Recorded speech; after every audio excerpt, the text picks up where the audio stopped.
वालेकुम नाज़रीन, पाकिस्तान में जारी हालिया सियासी लड़ाई जो है हतमी राउंड में दाखिल हो गई है। हर सियासी जमात और हर फरीक हर सियासी कानूनी और आइनी तरीका इस्तेमाल कर रहा है अपने अपने मफादात के तहफ़्फ़ुज़ के लिए, कामयाबी के लिए और मुखालफिन को शिकस्त देने के लिए। इस्लामाबाद में 3-4 बड़ी अहम डेवलपमेंट हुई। आज एक तो फेडरल कैबिनेट की मीटिंग हुई जिसमें इमरान ख़ान के ख़िलाफ़ जो है रेफरेंस दायर करने का फ़ैसला किया गया और इलेक्शन कमीशन में ये रेफरेंस जो है कि 62-63 जो कॉन्स्टिट्यूशन के आर्टिकल हैं उसके तहत ये दायर किया गया। और दूसरी तरफ कैबिनेट के अंदर भी मुख्तलिफ़ आरा जो हैं वो सामने आई हैं और बज़ाहिर ये दिखाई दे रहा है कि इमरान ख़ान और पाकिस्तान तहरीक इंसाफ के ख़िलाफ़ दो टोक कार्रवाई और बड़ी वाज़ेह कार्रवाई के हवाले से फेडरल कैबिनेट और PDM की जो इत्तेहादी जमातें हैं उनके अंदर भी मुख्तलिफ़ आरा पाई जाती हैं और तकसीम है PDM के क्या करना चाहिए क्या नहीं, इसके हवाले से बातचीत करेंगे। दूसरा अहम मामला जो है वो पाकिस्तान तहरीक इंसाफ का कि उन्होंने इलेक्शन कमीशन ऑफ पाकिस्तान के ख़िलाफ़ चीफ़ इलेक्शन कमिश्नर बिलखसूस सुप्रीम कोर्ट ऑफ पाकिस्तान में रेफरेंस दायर किया। जो कॉन्स्टिट्यूशन का तरीक़ाकार होता है कि चीफ़ इलेक्शन कमिश्नर या इनके मेंबर्स की बरतरफ़ी का तरीक़ाकार वही है जो जजेस के हवाले से है और इसमें सुप्रीम जुडिशल कौंसल में दरख्वास्त दी जाती है और फिर वो तहकीकात करती है, हेयरिंग करती है और फिर वो फ़ैसला करती है कि ये साहब इस मनसब पर मज़ीद काम करने के लिए अहल हैं या नहीं है। लेकिन वो दाखिल करने के बाद फिर वापस लिया गया और कहा गया कि इसके अंदर मज़ीद कुछ चीज़ें जो हैं वो ऐड की जाएंगी ताकि इस केस को ज़्यादा मज़बूत बनाया जाए। और इस केस के जो लीगल और कॉन्स्टिट्यूशनल पहलू हैं उस पर भी हम बातचीत कर लेंगे। और फिर तीसरा बड़ा अहम मामला जो है वो अभी भी बदस्तूर इमरान ख़ान साहब के ऊपर हर रोज़ दबाव जो है वो बढ़ाया जा रहा है। सियासी पैगामात भेजे जा रहे हैं, इस्टेब्लिशमेंट की तरफ से पैगामात भेजे जा रहे हैं। इसमें सियासी रहनुमाओं को इस्तेमाल किया जा रहा है, इसमें इस्टेब्लिशमेंट के बाज़ आला ओहदेदारान को इस्तेमाल किया जा रहा है और इसमें बाज़ दीनी रहनुमाओं को भी इस्तेमाल किया जा रहा है। और इसमें इमरान ख़ान साहब को किस बात पे कन्विंस किया जा रहा है, इस वक्त तमाम फ़रीक़ैन इलेक्शन के लिए तैयार हैं, लेकिन एक दो ऐसे नुकात हैं जिस पर इमरान ख़ान साहब से कहा जा रहा है कि वो बैक फुट पे चले जाएं। उसके ऊपर उनकी सियासी जो पोजीशन है वो जारहाना नहीं होनी चाहिए, बल्कि उस पर वो कुछ अरसे के लिए ख़ामोशी इख्तियार कर लें या वो एक मुफाहमती सियासत की तरफ अगर कदम बढ़ाते हैं तो फिर फिल इलेक्शन अनाउंस करके उसके ऊपर काम शुरू किया जा सकता है। लेकिन इमरान ख़ान साहब अभी तक बज़िद हैं और उनकी एक ही डिमांड है कि पहले इलेक्शन की डेट दी जाए, उसके बाद फिर तमाम मामलात के ऊपर बातचीत होगी। और वो जो एक दो बातें कही जा रही हैं उसमें भी अभी तक जो है वो इस्टेब्लिशमेंट या जो मौजूदा हुकूमत है उसको कोई गैर यकीनी सूरत हाल से वो दो चाह रहे हैं कि इमरान ख़ान साहब ने अभी तक क्योंकि वाज़ेह कमिटमेंट उनको नहीं दी और उनका ख़्याल है कि अगर कोई कमिटमेंट नहीं मिली, कोई गारंटी नहीं मिली तो फिर क्या इलेक्शन की तरफ जाना बेहतर है या नहीं, इस हवाले से भी बातचीत करेंगे। और एक चौथा अहम मामला हमज़ा शहबाज शरीफ साहब जो है उनके बारे में ये इतलात हैं कि वो लंदन रवाना हो चुके हैं। ये एक आध दिन पहले तक जो है कि ये क्या सराइयाँ या अफवाहें तस्वर की जा रही थी। परवेज़ इलाही साहब से इस सिलसिले में भी प्रेस कॉन्फ्रेंस में लाहौर में एक बात की गई, सवाल पूछा गया तो उन्होंने इसकी तस्दीक की और कहा कि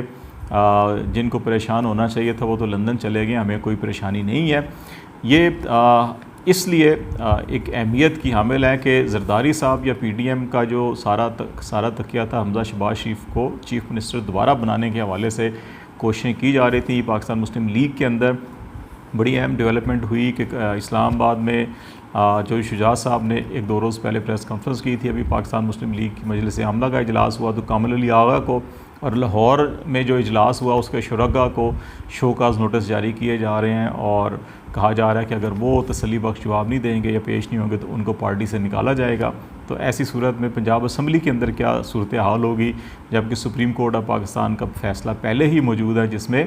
इस चीज़ को प्रोटेक्शन दी गई है कि पार्लिमानी पार्टी फ़ैसला करती है कि वोट किसको देना है। तो वो तो प्रोटेक्शन मिल गई। अब अगर इन अरकान को या इन लोगों को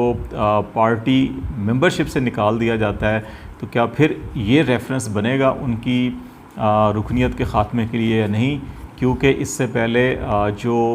नेशनल असम्बली में पीटीआई के मुनरिफ अरकान थे उनके बारे में जब रेफरेंस भेजा गया था कि इन्होंने पार्टी डिसिप्लिन की वायलेशन की है और ये दूसरे फरीक से जा मिले हैं, उस वक़्त स्पीकर ने या इलेक्शन कमीशन ने इस चीज़ को तस्लीम नहीं किया था। तो ये बड़ी इंटरेस्टिंग सिचुएशन है। लेकिन दो चीज़ें बड़ी अहम है और वो ये है कि इस वक्त इमरान ख़ान साहब को सबकी नज़रें ये लगी हुई हैं कि इमरान ख़ान साहब को कौन कन्विंस कर रहा है और किस बात पे कन्विंस कर रहा है और वो अहम नुकात क्या हैं। तो जनाब इस पे हमारी इतलात के मुताबिक पहले इजाज़ुल हक साहब ने जब इमरान ख़ान साहब से मुलाकात की, उसके बाद इस्टेब्लिशमेंट के नुमाइंदों ने मुलाकात की। जब ये ख़बरें चलना शुरू हुई कि इमरान ख़ान ने जो ब्लॉक नंबर किए वो थे उनको अनब्लॉक कर दिया है, उसके बाद बड़ी अहम मीटिंग्स भी हुई, अहम डेवलपमेंट्स भी हुई। तमाम फ़रीक़ैन ने इस बात पर इत्तफ़ाक़ राय किया कि इलेक्शन जो है वो कबल अज़ वक्त और जितने जल्दी हो सकते हैं करवाए जाने चाहिए ताकि ये एक सियासी गैर यकीनी की सूरत हाल ख़त्म हो और एक मुस्तहकम पार्लिमानी और जमहूरी निज़ाम एग्जिस्ट कर रहा हो, ताकि जो इंटरनेशनल डोनर्स या इंटरनेशनल पार्टनर्स हैं उनके साथ भी बहुत से मामला इस वक्त रुके हुए हैं। और इसके बाद अभी तारिक जमील साहब एक रोज़ पहले इस्लामाबाद में आए, उन्होंने इमरान ख़ान साहब से मुलाकात की और ऐसी इतलात भी हैं कि उन्होंने शहबाज शरीफ साहब से भी मुलाकात की है। उन्होंने भी पैगाम जो है अफ़हाम व तफ़हीम का मामलात को बातचीत के ज़रिए हल करने पर ज़ोर दिया है। इस वक्त दो बड़े अहम मामले हैं जिनके ऊपर असल में सारा का सारा जो है ये मसला फंसा हुआ है। इस वक्त इमरान ख़ान साहब को हर फरीक, चाहे वो इस्टेब्लिशमेंट है या पीडीएम की जमातें हैं या हुकूमत की तरफ से जो पैगाम जा रहे हैं, उनमें वो सिर्फ दो रिक्वेस्ट कर रहे हैं। एक तो ये कि ये जो अमेरिकन रजीम चेंज का जो बयानिया था इस पे ज़रा जो है वो नरम रवैया अख्तियार करें और वो जो एग्रेसिव उनकी कंपेन थी उसको ज़रा हाथ हल्का रखें। और दूसरा, जो नेशनल असम्बली में नैब कवानीन के हवाले से या दीगर जो लेजिस्लेशन हुई है उसको भी फिल वक्त जो है कि उसके ऊपर जिन्होंने सुप्रीम कोर्ट के अंदर रिट पिटिशन वगैरह की हुई हैं उनको परसू ना करें, उनके ऊपर इंसिस्ट ना करें या फ़िलहाल वो एक साइड पर कर दें। पहले बैठते हैं, सियासी मफाहमत पे बात करते हैं, इलेक्शन रिफॉर्म से बात करते हैं और इंतखाबात के शेड्यूल पे बात करते हैं और फिर इलेक्शन होता है, कामयाबी मिलती है जिसको भी, फिर वो ये तमाम मामलात को हल करे। लेकिन इस वक्त इमरान ख़ान साहब का जो इस वक्त तक स्टैंस है वो ये है कि वो इलेक्शन रिफॉर्म्स के ऊपर या लेजिस्लेशन के ऊपर बातचीत करने के लिए तैयार होंगे उस वक्त जब इलेक्शन की डेट अनाउंस कर दी जाएगी, नंबर 1। नंबर 2, वो इसी इलेक्शन रिफॉर्म्स में आके फिर वो इलेक्शन कमीशन के अरकान के इस्तीफ़े और नए इलेक्शन कमीशन की तश्कील का भी डिमांड करते हैं वो। लेकिन जहाँ तक नैब कवानीन में तब्दीली का मामला है या रजीम चेंज के हवाले से, अगरचे उन्होंने अभी पब्लिक स्पीचेस के अंदर उस शद्दोमत से या उस शिद्दत के साथ वो बात नहीं करते, थोड़ा सा हाथ हल्का रखा हुआ है, लेकिन नैब कवानीन में तरमीम के हवाले से वो कंप्रोमाइज़ करने के लिए तैयार नहीं है। और ख़दशा जो है इस वक्त पीडीएम की क़यादत बिलखसूस सरदारी साहब और शहबाज शरीफ साहब को वो यही है कि अगर ये स्ट्राइक डाउन हो जाता है सुप्रीम कोर्ट से, नेशनल असम्बली जो इन सेशन मुसलसल चल रही है, जॉइंट सेशन को मुसलसल इन सेशन रखा गया, उनको प्रोरोग नहीं किया गया, उसकी बुनियादी वजह यही है कि अगर यहाँ से कोई फ़ैसला होता है तो इमीडिएटली पार्लियामेंट के फ्लोर से उसको किसी न किसी तरह लीगल कवर दिया जाए। तो असल मामला जो है वो ये जो करप्शन के मामलात हैं, नैब के मुकदमात हैं, जिसको आप NRO 2 कहें, NRO 3 कहें, उस पे फंसा हुआ है। इमरान ख़ान साहब उस पे लचक दिखाने के लिए तैयार नहीं है, जिसकी वजह से अभी तक जो है कि इलेक्शन की डेट या उस वाले से पेशरफ नहीं हो रही। यही वजह है कि कैबिनेट में जब ये चीज़ें डिस्कस हुई तो कहा गया इमरान ख़ान पे दबाव बढ़ाने के लिए फिर 62, 63 का सहारा लें और इलेक्शन कमीशन में रेफरेंस दायर करें। हालांकि कोई भी डिक्लेरेशन आए तो फिर वफाकी हुकूमत सुप्रीम कोर्ट ऑफ पाकिस्तान में रेफरेंस दायर करती है और सुप्रीम कोर्ट ऑफ पाकिस्तान फ़ैसला करती है। लेकिन इमरान ख़ान के ऊपर प्रेशर बनाने के लिए इलेक्शन कमीशन ऑफ पाकिस्तान में ये रेफरेंस दायर किया जाए कि उन्होंने, क्योंकि अपने गोशवारों में तोशाखाना के जो ताइफ हैं उनको छुपाया था, तो इस तरह उनको जो है कि नाअहल करार दिया जाए। बेसिकली प्रेशर टैक्टिक्स है कि किसी तरह से इमरान ख़ान साहब को बैकफुट पे किया जाए और उनको टेबल पे मजबूर किया जाए कि वो बैठकर बात करें और कहीं ना कहीं जो है कि इस हवाले से कोई राह निकले। लेकिन अभी तक इमरान ख़ान साहब इस हवाले से नैब कवानीन के हवाले से किसी तरह कंप्रोमाइज़ करने के लिए तैयार नहीं है। और इसीलिए वो भी एक तरफ उनके ऊपर प्रेशर बढ़ाया जा रहा है, तो दूसरी तरफ इलेक्शन कमीशन के चीफ़ के ऊपर उन्होंने मुसलसल प्रेशर बढ़ाया हुआ है। पाकिस्तान के जो चीफ़ एग्जेक्टिव हैं शहबाज शरीफ साहब,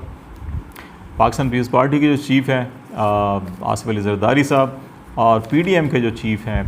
मौलाना फजलुर रहमान साहब, उन्होंने तमाम तर अपना तकिया जो है वो इस वक्त चीफ़ इलेक्शन कमिश्नर पे किया हुआ है, जबकि पीटीआई के चीफ़ का जो इस वक्त सारा का सारा तकिया और इन्हिसार है वो सुप्रीम कोर्ट ऑफ पाकिस्तान के चीफ़ जस्टिस पर है। और जो इस्टेब्लिशमेंट के चीफ़ हैं इस वक्त उनके बारे में मुख्तलिफ मुतज़ाद आरा हैं, लेकिन बज़ाहिर ये देखा जा रहा है कि वो किसी न किसी तौर पर कोशिश कर रहे हैं कि किसी ऐसी सेटलमेंट की तरफ ले जाया जाए जहाँ पे तमाम फ़रीक़ैन किसी एक नुक्ते पर तैयार हों और मामलात को इलेक्शन की तरफ आगे बढ़ाया जाए। तो अब देखते हैं कि कौन सा चीफ़ कौन से चीफ़ पे हावी होता है और कब जो है कि मामलात किसी करवट बैठते हैं। लेकिन लगता यही है कि अब सारे के सारे मामलात ये एक बार फिर इलेक्शन कमीशन के रास्ते से होते हुए ये अदालत उस्मा में जाएंगे और फिर वहाँ के जो फ़ैसले होंगे वो अगेन जो फ्यूचर होगा पाकिस्तान की पार्लियामेंट और सियासत का, उसका मुस्तकबिल तय करेंगे।